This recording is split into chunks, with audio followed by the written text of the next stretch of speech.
في التاريخ الإسلامي في شخصيات لما اسمها يتقال الناس تقف محتارة، لا هو ملاك ولا هو شيطان ولا قصة سودة ولا قصة بيضة.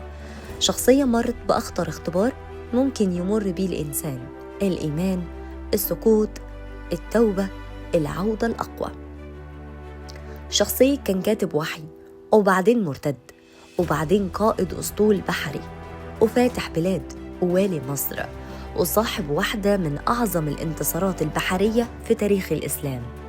النهاردة في درس التاريخ هنتكلم عن عبد الله بن أبي السرح، الرجل اللي الشيطان أذله وبعدين رجع وساب أثر ما يتنسيش. أول كاتب وحي في التاريخ الإسلامي. عبد الله بن أبي السرح اتولد في مكة سنة 23 قبل الهجرة من قبيلة قريش ومن بطن بني عامر ابن لؤي، وكان مش شخص عادي، ده أخو عثمان بن عفان من الرضاعة، يعني قريب جدا من بيت الخلافة. أمه كانت مهانة بنت جابر من قبيلة الأشعرة. عبد الله اتعرف عنه الذكاء والفروسية، وكان من فرسان قريش المعدودين. عبد الله أسلم بدري قبل صلح الحديبية وهاجر للمدينة، وكان إسلامه في البداية حسن ومحل ثقة من البداية من النبي صلى الله عليه وسلم، لدرجة إن النبي اختاره إن هو يكون من كتاب الوحي زي زيد بن ثابت وغيره من الصحابة، ودي مكانة خطيرة جدا مش أي حد يوصل لها. لكن هنا دخل الشيطان على الخط. في روايات اتنقلت بتقول إن عبد الله أثناء كتابة الوحي غير في صيغة من الصيغ، ولما النبي صلى الله عليه وسلم قال له وهو كذلك، عبد الله فهمها غلط وافتتن وقال لنفسه كلام خطير، وساب المدينة وهرب لمكة وأعلن رجوعه للوثنية. العلماء بعد كده ضعفوا الروايات دي وأكدوا إن القصة صحيحة، زي ما قال ابن عباس إن الشيطان ضحك عليه مش أكتر. والدليل على كده إن النبي ما أقرش أي تحريف ولا سكت عنه، لكن اللي مؤكد إن عبد الله ارتد فعلا وساب المدينة. وجينا لسنة 8 هجريا وجه فتح مكة. النبي صلى الله عليه وسلم أمر بقتل عدد محدود جدا من أشخاص ارتكبوا جرائم كبيرة، وكان عبد الله بن أبي السرح منهم. عبد الله لجأ لأخوه عثمان وقال له إني جاي تائب بس خايف لو النبي شافني يقتلني. عثمان خد بإيديه ووقف قدام النبي وطلب له الأمان. النبي سكت شوية سكات طويل خلى الصحابة مستنيين إشارة، وفي الآخر قال نعم وبايعوا على الإسلام. وبعد ما مشي عبد الله، النبي قال للصحابة ما منعكم أن يقوم أحدكم فيقتله؟ قالوا يا رسول الله لو أشرت لينا.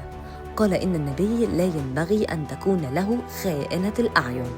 وهنا اتكتب فصل جديد في حياة عبد الله.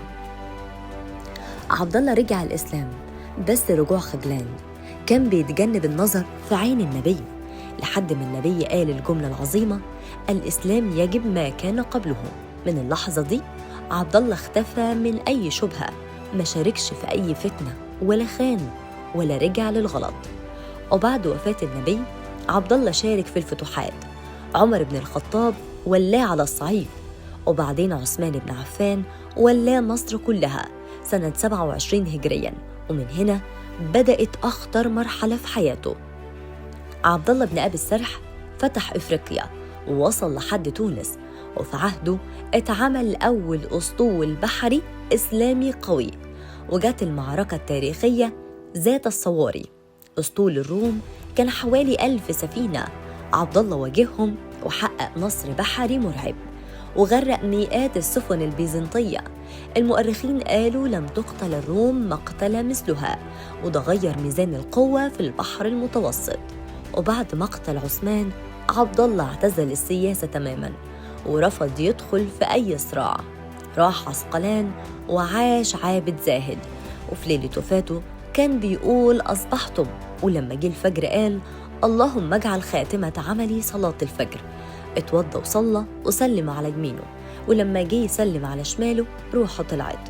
مات قبل ما يبايع لعلي ولا معاوية. مات وسيرته في الآخر شهدت له. عبد الله بن أبي السرح قصة بتقول لنا حاجة مهمة، إن الإنسان ممكن يقع بس المهم يرجع، وممكن يغلط غلط كبير، بس باب التوبة دايماً مفتوح. وده كان درس تاريخ مش عن الحرب بس، لكن عن الرحمة والرجوع، وإن النهاية هي اللي بتحكم على الإنسان.